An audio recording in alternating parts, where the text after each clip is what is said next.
last year, so much of the market was dominated by large collections. Are we seeing the end of it? Big part of your job is bringing the work in the door. Well, certainly I hope not for my own personal sake. But I think that, the old adage of the 3 Ds, right? Death, debt, and divorce is what drives the market. And those are 3 things that will always continue to happen. There's no end date to those 3. Welcome to the Artelligence Podcast. Live Art's look behind the scenes at how the global art market really works. I'm your host, Marion Maneker.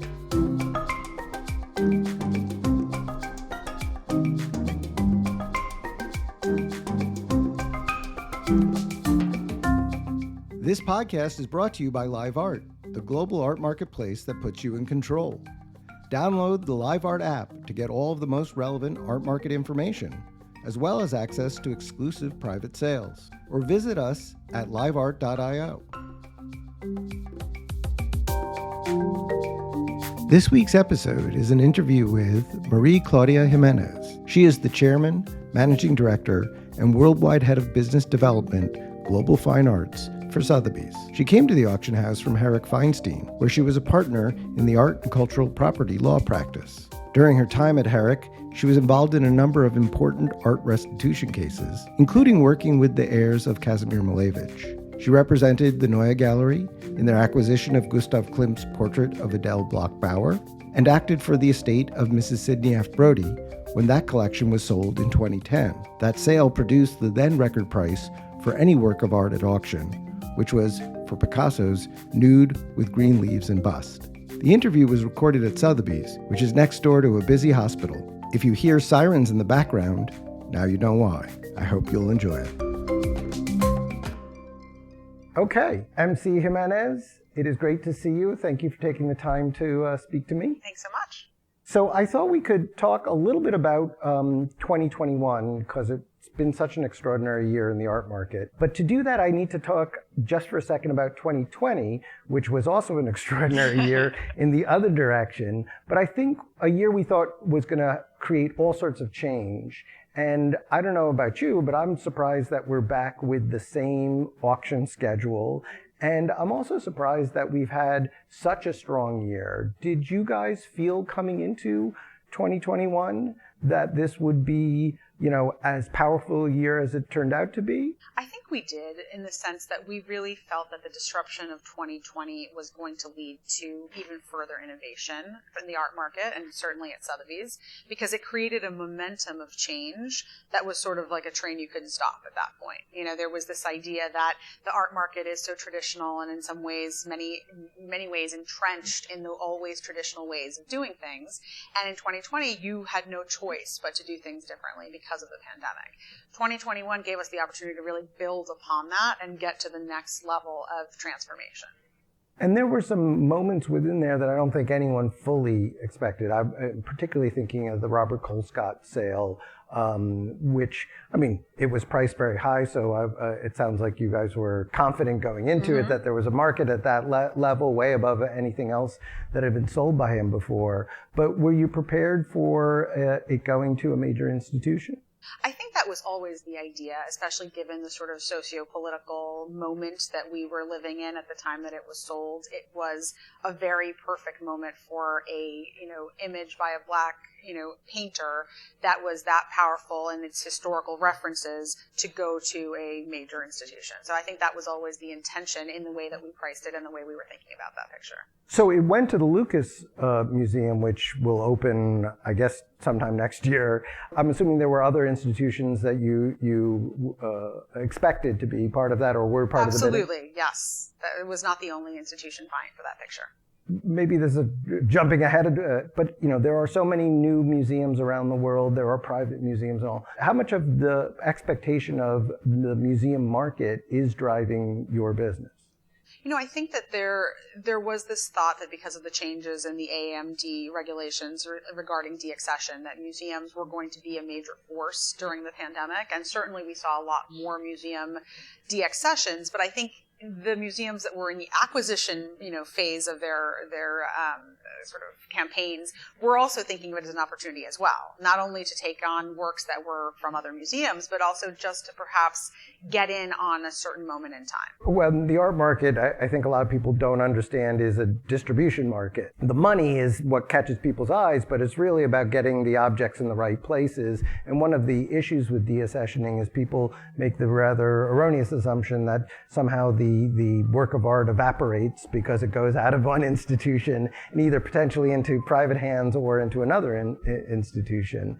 So last year, so much of the market was dominated by large collections. The Marion Collection here, obviously the Mari-Claudia Collection, which was a spectacular success, but also Doug Kramer's works, that was a key part of that same series of sales. And over the last several years, we've had several big collections on the market, and for a period that sort of was the market, these big collections. Are we seeing the end of it? Big part of your job is bringing the work in the door. Well, certainly I hope not, for my own personal sake. But I think that, the old adage of the 3 Ds, right? Death, debt, and divorce is what drives the market. And those are 3 things that will always continue to happen. There's no end date to those 3.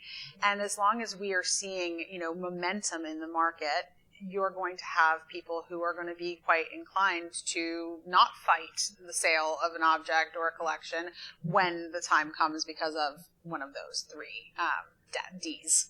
Well, you guys keep track of the major collectors do. And yes. collections. Yes. So I guess what I'm asking is, there are more collections of that caliber, maybe, of the Mari-Claudia caliber out there that you guys keep your eye on? 100%. I mean, there are many, many collections. Listen, the Mari-Claudia collection was very unique, and it's not that there are, hundreds of them, but collections, at least of that monetary value, there are many collections out there and collectors who collect at that level. They may not be in a position yet in which they will be sold, so that's another thing. There has to be something that is the moment the trigger moment that causes the decision to sell a collection. Some will be donated to museums, some are gifted to family members at death. Though there's a lot of other ways to dispose of such a collection. But most of the time, selling them is usually the easiest way to address the varying competing interests of family members, museums, etc. So it is inevitable that many of the collections that we are aware of and helping to build at this moment will eventually come to auction. And do the families sort of do this in advance now? I mean, so many of these collections are of such extraordinary value, maybe not, value that was planned initially, and even just being a caretaker of them is an expensive proposition. So are families in an earlier stage making these kinds of decisions to think through how to, either disperse the collection or do estate planning? Absolutely. We see that a lot of collectors are working, very early on in their collecting journey with lawyers who are helping to sort of craft their estate planning. And part of that is that decision of how are you going to address these works at the time of your death? Are there works that your children or your family members would want? Are there ones that you would like to donate, in which case we need to start having conversations with museums now? Because nowadays you can't always assume that a museum will want the works that you have sort of, earmarked for them. It's often not that they do not want them, and they will, actually reject your gift, which is a bad situation if you've already assumed it and you're dead, and then your lawyers have to deal with that. Well, what happens in those kinds of cases if work is rejected? I'm assuming it doesn't have any effect on its market value. Whether it has market value or not is not changed by the fact that a museum might have said, "Hey, we've got 7 of those already." You've got to go back to the drawing board with the executor of the estate at that point and say, "Okay, now that plan is dashed, you're going to have to figure out another way to dispose of this item that would be kind of more or less in line with whatever the decedent would have wished." So they do have the discretion to make a reasonable decision in that way, but it's always complicated when you stray from the general outlines of what the person had dictated in their will. You want to stay as true to the intention of the will as possible, and the more you stray, the more you put yourself as an executor at risk of a possible legal challenge. And there's an earlier phase where people are more and more in the market, people are participating by acquiring works to be donated as a way to acquire other works or to support artists, or just because over time they've had relationships and they want to make gifts, as either a show of good faith or support so far. Is that at all changed by this sort of environment where there's so much more art being bought and sold, or? I mean, I think to some degree it does change the equation, certainly as far as donations are concerned. There's less of a need for it, right? You don't have that same, quid pro quo of like, okay, well, you can buy this one picture at my gallery, but you have to buy another one of equal caliber and donate it to X museum, because there's more supply. There's just more out there, and museums aren't as starved necessarily, I think, for those opportunities. But, collectors really are thinking, I think, much more ahead than they used to about how their legacy is going to be formed. And part of that is what museums will they donate things to? What will their sale at auction look like? And we're definitely seeing clients who are thinking about kind of almost planning their own funeral in that sense in advance. And there were some clients in the past years who really before they died wanted to sell. And because of the charitable nature of the way the collection was structured and owned, they were able to do that without major tax consequence. And a number of years ago, we sold the Mandel Collection. And that was a situation where, Morton Mandel was in his late 90s. He had this collection worth over $100 million. He had been really excited about amassing it, from the primary market over the years. And he wanted to, in his late 90s, be in the skybox at Sotheby's watching it all go down and actually see the market validate the choices that he made 20 years earlier. That market validation is probably one of the, I think, least understood aspects of all of this, that for many people, the money is not nearly as important as the validation. 100%. You made a right choice when you picked up that one particular artist that maybe wasn't that important, and you bought them in 1982 when they were no one, and now everyone agrees with you that that is an absolutely, star example of contemporary art. Well, I think that is one of the things we saw in the Maclo sale. Absolutely, 100%. Right? The things that were of great value were pretty much a number could be put on them, a buyer could be found. There was a little bit of bidding, but it wasn't like, you had mispriced it and all. But there were many other objects, that there was very strong bidding on, and people were clearly, validating those choices and saying, this is an example that I'm never going to see again, and it's worth paying whatever I need to pay. Absolutely. Geographically, again, you keep in touch with a lot of collectors. Is there a change? Certainly not, maybe over the next last year or two with the pandemic and people relocating and all. And just in general, has there been a change in how Sotheby's approaches or where you see the collectors? Are they in different locations? Are they all in Palm Beach? I think it's actually I don't know that it's necessarily, as you said, a pandemic phenomenon. I think that in the past year or two, we have seen really more of a democratization of the geography of where art is purchased.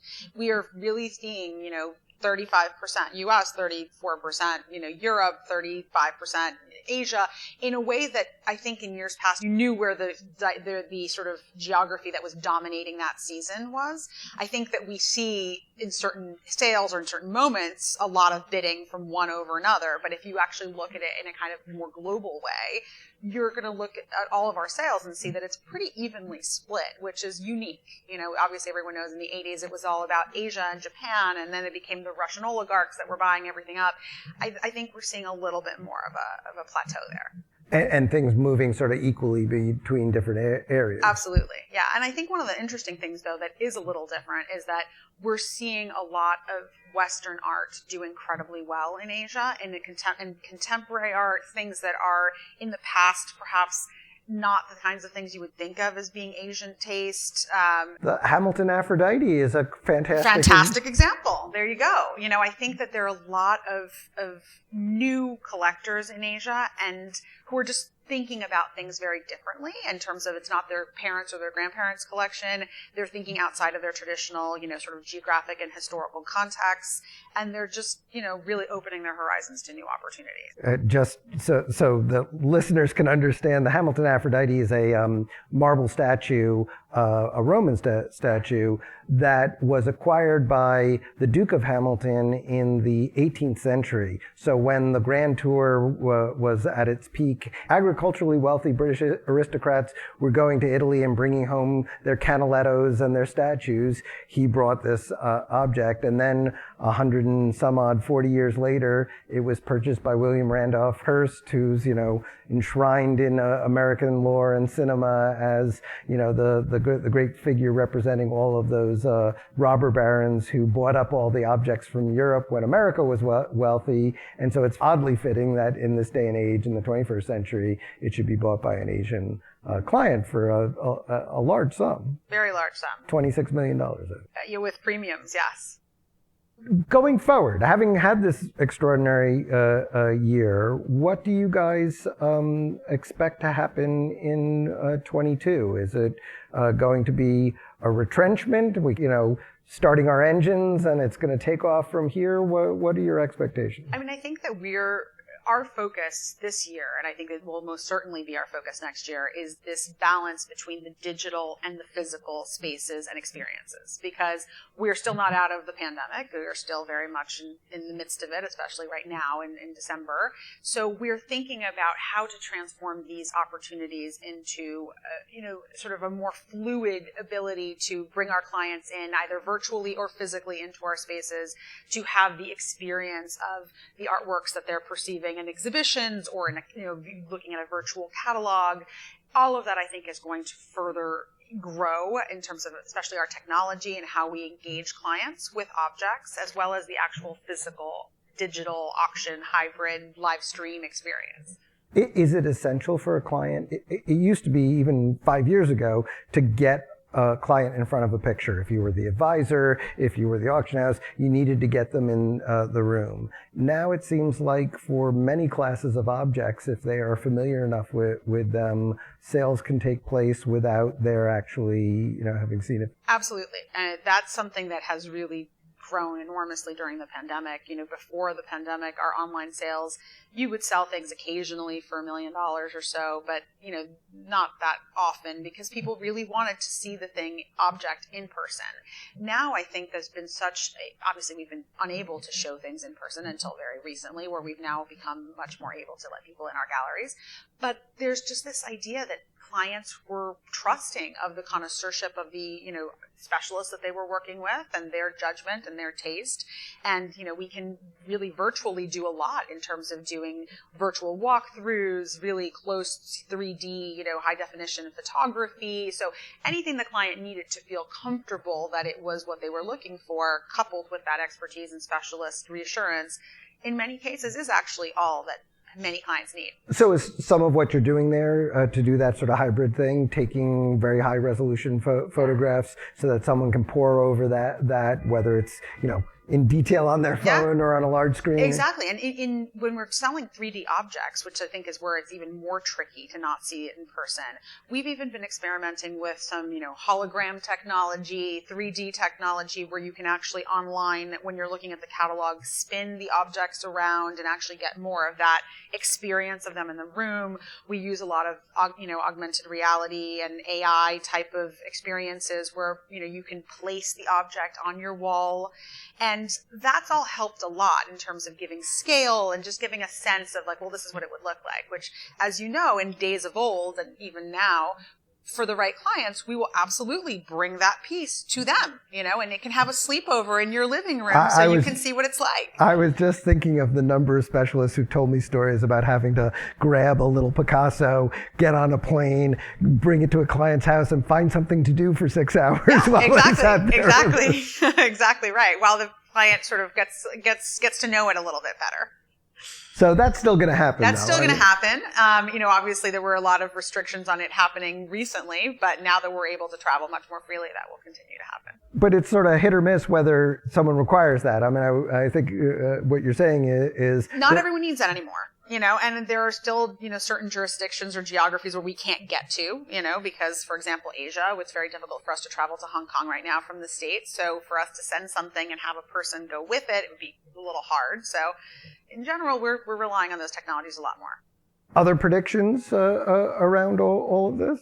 I think one of the things we're going to continue to see, and we started to see a little bit with the Constitution, with some other things that we saw this year, were the resurgence of our collectors as trophy hunters. So it's not just the idea of a collector thinking of themselves as, I buy contemporary art and that's what I buy. It's more about people who are now at the level of collecting where they transcend categories and are simply thinking about extraordinary objects and experiences. And that's something that we're going to be doing more and more of in terms of that melding of, putting the Constitution in a contemporary sale. All of that kind of thing will continue to grow because the number of collectors who have been buying outside of their traditional categories this year is extraordinary, really far surpassing any expectations that we ever had. Well, in the old days, the whole point of these categories was that you had all these dealers coming to town, twice a year, and so it was good to have all the impressionist. Right, exactly. It was a convenience thing. Now this is just transcending that kind of opportunity, and we're seeing it at every level. Obviously, the Constitution, it is at a very high price point, but we had a sale of Meissen porcelain in September that happened to be on view at the same time as Maclo. So we had a number of clients in the building who were there, obviously, for Maclo, who happened to walk through the Meissen porcelain exhibition. Not something they ever would have thought about or thought about collecting. And many of them actually did engage and buy at very high levels in that sale. Why? Because they were totally transfixed by the story. They really got into it was a restitution, so they were very interested in the restitution story. They started watching the videos, they read the catalog entries, and suddenly it wasn't about that teacup, right? Because they don't collect teacups, and they probably didn't even know what Meissen was prior to walking into that gallery. But it was about the experience, the opportunity, the unique moment in time to own that one teacup that belonged to King William the Fifth in his court, and then went through World War II and Nazi looted art confiscation and this and that. So you're buying an experience. It's not just buying an object. Well, restitution's a great subject. Do you see that being, I don't want to say a steady supply, but it certainly seems that there's momentum gathering in restitution cases, not the sort of idea like, hey, it's too far gone and all. So, and I know you have a very strong restitution department, both in the research and the understanding of the legal issues. So again, using your knowledge of do you see more of these kinds of restitution sales? This is something that I've been hearing my entire career, this question, right? Because I'm an art lawyer by background, and and I did restitution for most of my life. So people would always say, well, certainly, how many claimants can there be left? We're now talking 70 years ago or 80 years past the war. Like, how long can this go on? And I think that, as you point out, it ebbs and flows in terms of how people find out about the works and whether or not they're in a position to make claims. But as long as there are things that are misplaced or displaced, I think it's going to continue to go on, because especially at this moment in time, we really see an appetite globally for people to right historical wrong. And I think that's what we're looking at it as. It's about righting a historical wrong. It's more than just, this object and this family and the money exchange.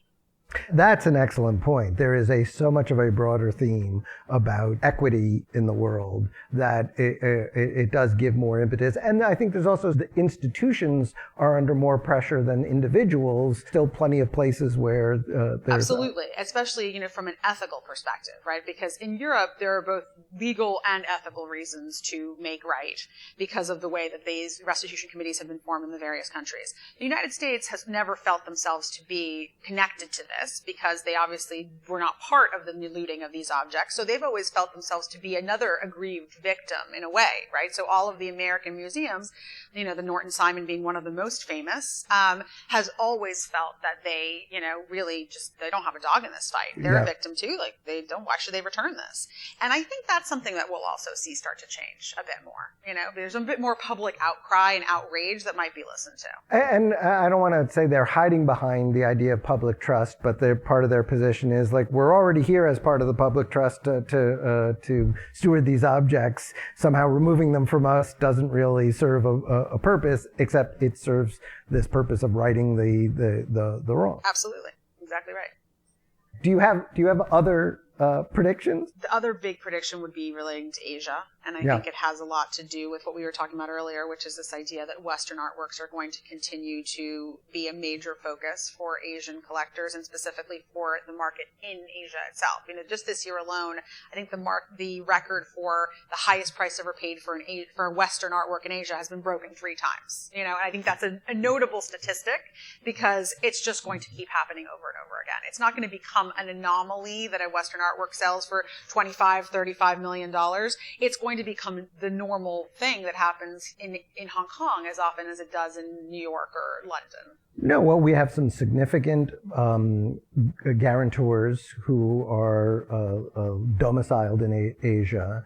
There's already been in the Gulf the establishment of these museums that are essentially global culture, where it's syncretic, bringing works from all different places, and the appetite seems very clear.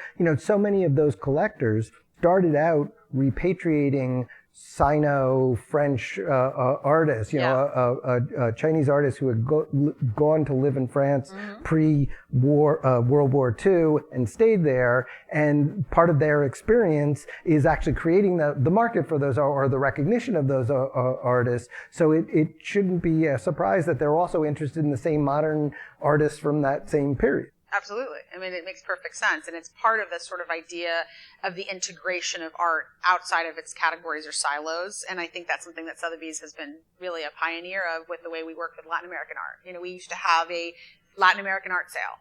And then we realized that we were limiting it in such a way that really only Latin American collectors were buying in the Latin American art sale.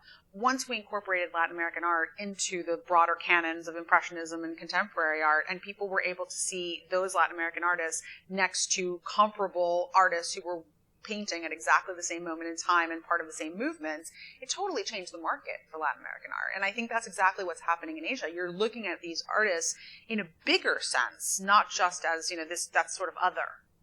Talk to me a little bit about that you are of Cuban descent, so you're a Latinx executive at a major auction house. You certainly, a number of the most important collectors in the world are either Latin descent Americans or Central and South American buyers and all.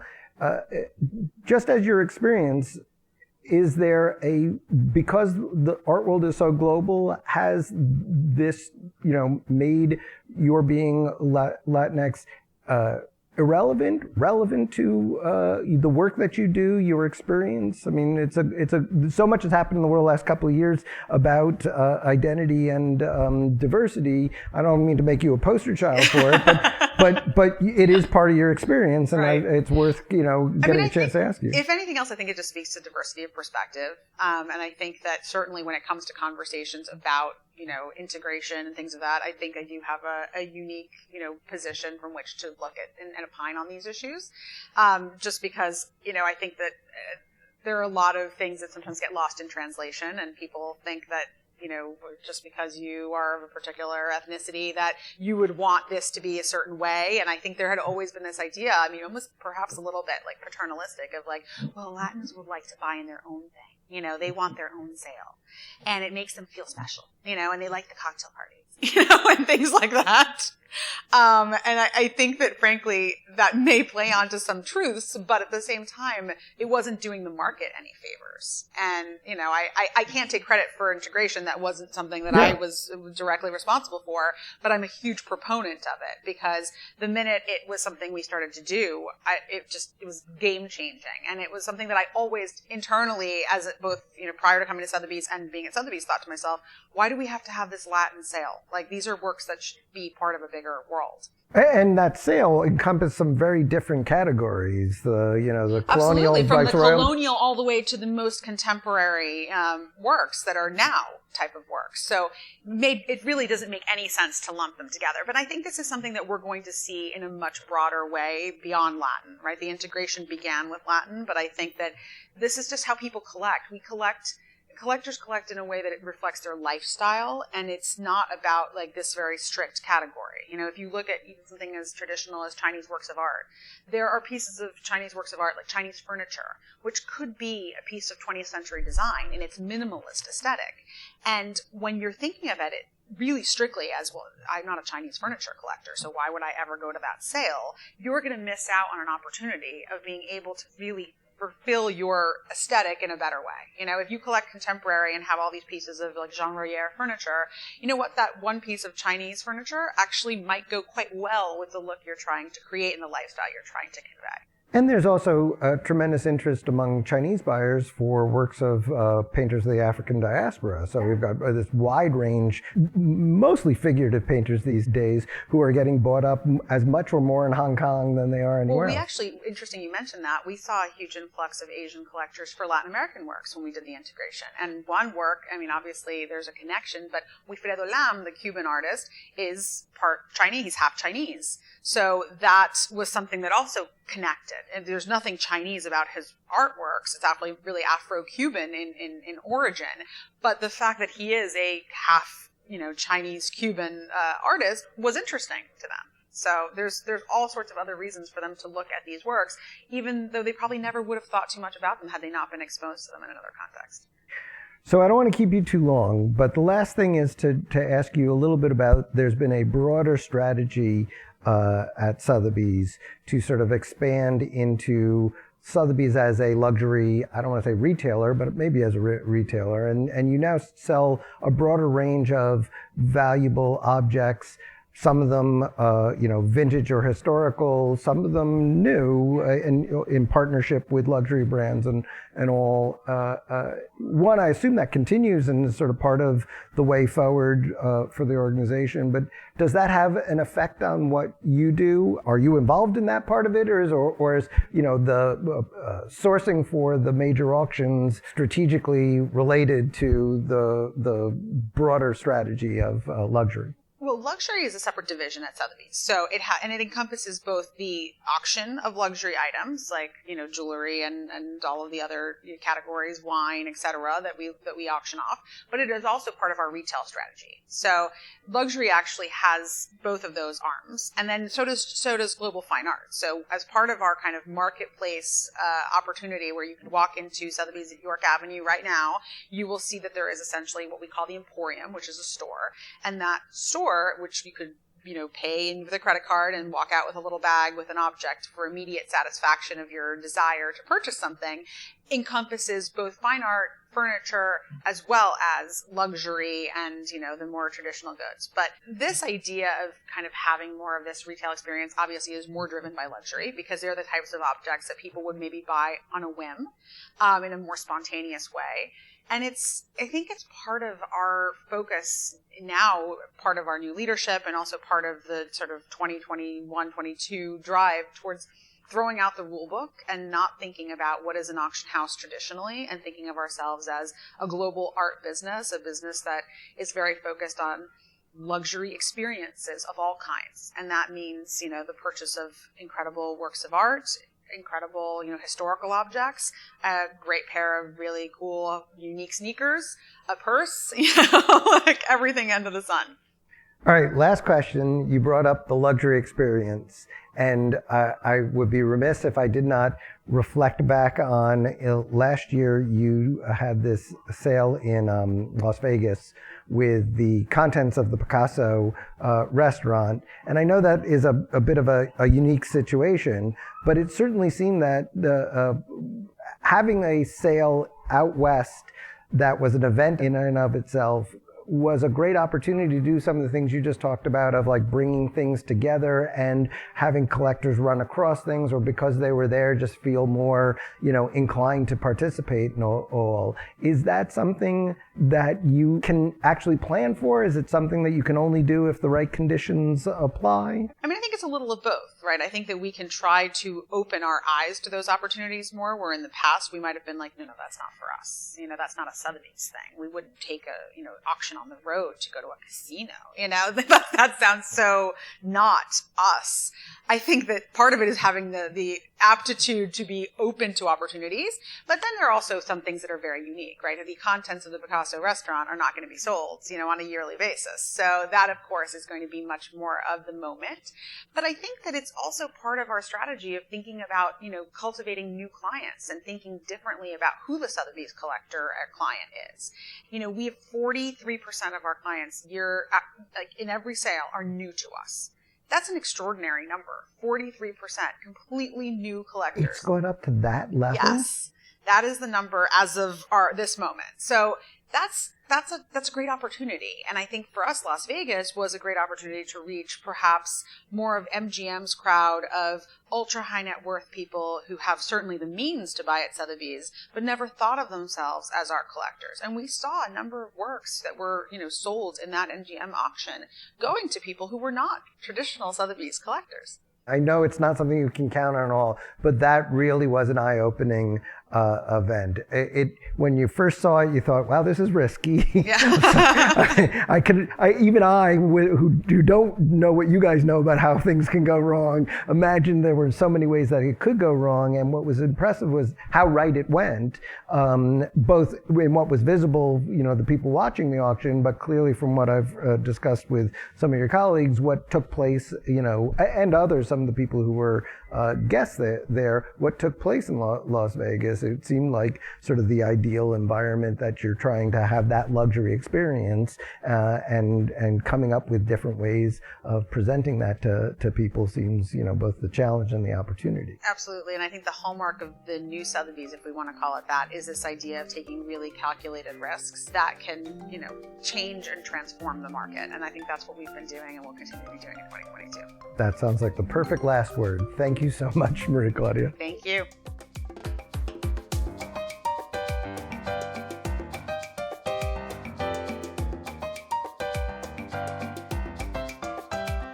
Thank you for joining us at the Artelligence Podcast. For more episodes, listen on Apple Podcasts, Spotify, SoundCloud, or wherever you get your podcasts. And don't forget to download the LiveArt app or visit us at liveart.io. Please join us for the next episode of the Artelligence Podcast. We're looking forward to it.